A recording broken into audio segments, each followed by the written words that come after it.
Bismillahirrahmanirrahim. Assalamualaikum warahmatullahi wabarakatuh. Waalaikumsalam warahmatullahi wabarakatuh. Alhamdulillahirabbil alamin wala haula wala quwwata illa billahil aliyil azim. Allahumma shalli ala sayidina Muhammad wa ala ali sayidina Muhammad. Alhamdulillah, sekarang kita berada di kota Yogyakarta dan sekarang saya bersama Gus Nurul Yakin dari Banyuwangi. Ahlan wa sahlan Gus. Ahlan wa sahlan bihudurikum sinten nih? Masya Allah. Gus Deni dari Palangkaraya. Nah, mana dari Palangkaraya Gus. Jadi langsung saja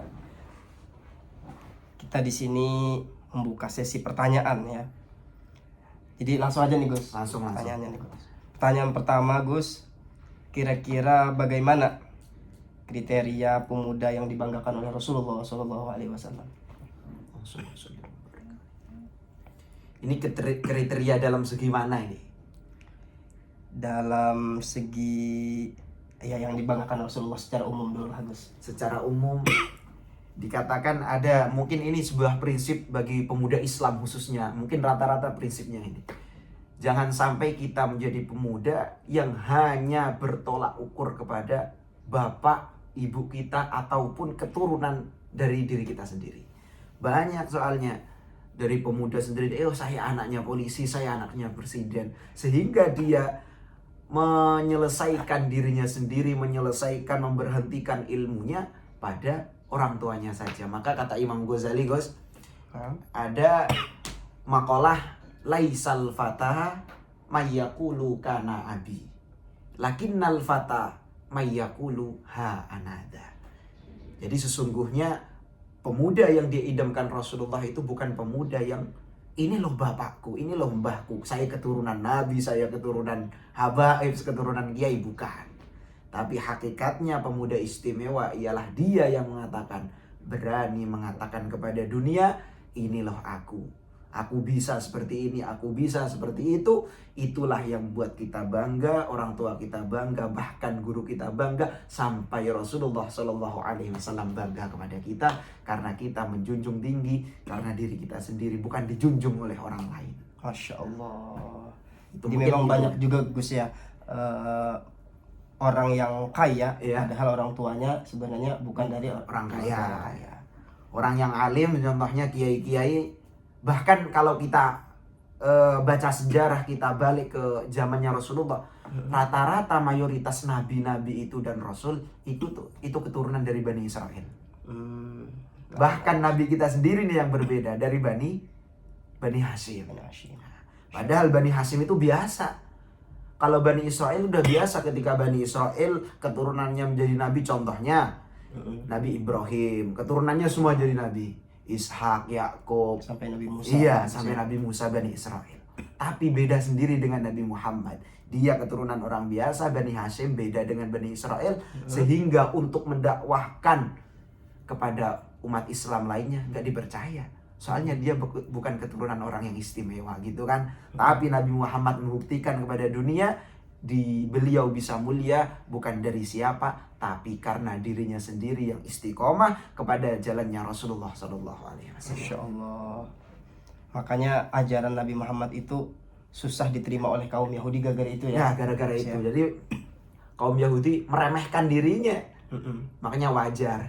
Jadi kalau di Indonesia, ini siapa yang ngomong ini? Siapa? Kalau bukan anaknya presiden nggak dipercaya, Gus. Kita langsung lanjut nih pertanyaan kedua nih Gus. Lanjut. Nah, pertanyaan kedua jangan ini yang sulit-sulit apa Gus?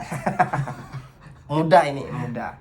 Kira-kira pemuda yang diidam-idamkan oleh wanita ini. Nah, bagaimana nih kriterianya nih? Habis Rasulullah langsung ke wanita. Iyalah.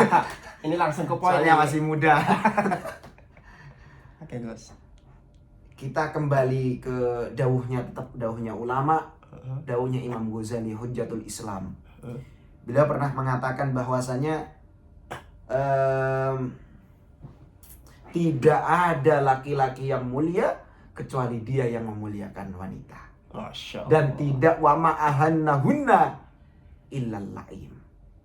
Tidak ada laki-laki yang hina kecuali dia yang menghinakan, bahkan membuat wanita itu di bawahnya, tidak dimuliakan sebagaimana dia memuliakan orang tuanya, memuliakan ibunya. Masya Allah, berarti kriteria laki-laki idaman wanita ialah dia laki-laki yang mampu memuliakan seorang wanita. Betul ya. Mudah-mudahan saya termasuk Gus. Amin amin. Insya Allah kita berdua termasuk. Insya Allah. Karena seseorang bisa memuliakan seseorang karena ilmu. Nah, Kalau tambah ilmu tidak mungkin dia mampu memuliakan orang lain. Sebagaimana orang jahiliyah, dia pintar tapi ilmunya tidak disandarkan kepada Allah, maka dia tidak mampu memuliakan istri-istrinya. Maka ketika Sayyidina Umar sebelum masuk Islam gimana? Perempuan anaknya sendiri bahkan dibunuh bahkan dikubur ya, dikubur hidup-hidup. Itu karena ilmunya tidak bersambung kepada Allah dan Rasulullah Sallallahu Alaihi Wasallam. Insya Allah kita berdua masuk, Gus. Amin. Sebenarnya berbicara tentang ilmu banyak lagi nih, Gus. Banyak pertanyaan. Tapi mungkin nanti kita lanjutkan ke sesi berikutnya. Gus. Palangkaraya, Banyuwangi. Masya Allah. Ada kata-kata nggak buat dai se-Indonesia khususnya? Antum dari antum aja, Gus. Tiada hubungan yang istimewa kecuali hubungan kita kepada Rasulullah, termasuk kita kumpul di Jogja itu karena satu ilmunya Rasulullah Sallallahu Alaihi Wasallam. Salatai yattasilu biha ruhul musalli alaihi. Dengan bersalawat ruh kita bersambung dengan Rasulullah. Dan juga dengan sholawat kita satu barisan, satu komando, yakni komandonya Rasulullah Sallallahu Alaihi Masya Wasallam. Allah. Assalamualaikum warahmatullahi wabarakatuh.